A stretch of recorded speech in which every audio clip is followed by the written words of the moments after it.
A freezing night settles over the Colorado Plateau. Stadium lights cut through the thin mist, and on the sideline stands Deion Sanders, hoodie pulled tight, eyes locked on the field. To the crowd chanting Coach Prime, he is more than a college football coach. He is a living legend, one of the rare athletes America hasn't stopped talking about for decades. Deion Sanders is the only man in history to play in both a Super Bowl and a World Series. He didn't just chase the myth of a two-sport athlete, he shattered it. With explosive speed and instincts that felt almost unreal, he won 2 Super Bowl rings, appeared in the World Series, entered the NFL Hall of Fame, and became a permanent name in every debate about the greatest cornerback ever. Off the field, primetime was a cultural force. Flashy suits, gold chains, endzone celebrations that ran the full length of the field.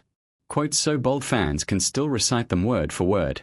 When most stars faded after retirement, Deion simply changed stages, from TV analyst to Jackson State head coach, then igniting another national shockwave at Colorado, where every game suddenly became must-watch television. But behind the sunglasses and confident smile is a body that has been surgically opened 14 times. A left foot missing 2 toes just so he can walk. A bladder removed and replaced with an artificial one, turning every moment of standing into a quiet struggle. Behind the spotlight is a man who once reached such despair that he drove his car off a cliff. A man who survived 2 failed marriages, raised children under relentless media pressure, and lives with constant fear that his body could betray him at any moment. There are nights Deion still doesn't sleep, haunted by pain, blood clot scares, and the thought of collapsing in front of young players who trust him with their futures.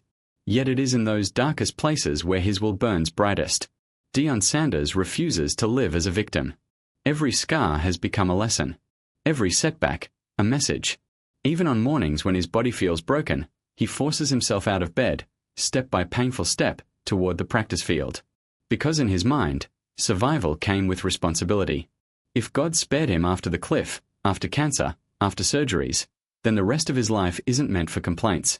It's meant for purpose.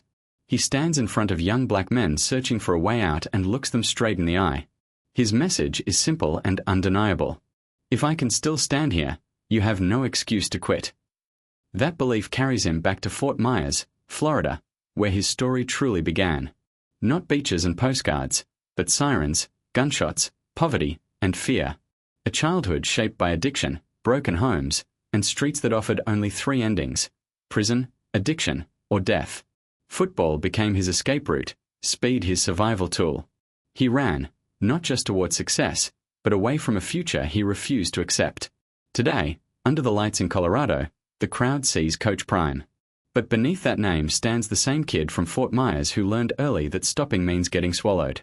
His life isn't a highlight reel, it's a testimony of endurance. Deion Sanders isn't just coaching football. He's proving that even when the world tries to break you piece by piece, you can still rise, scarred, standing, and unafraid.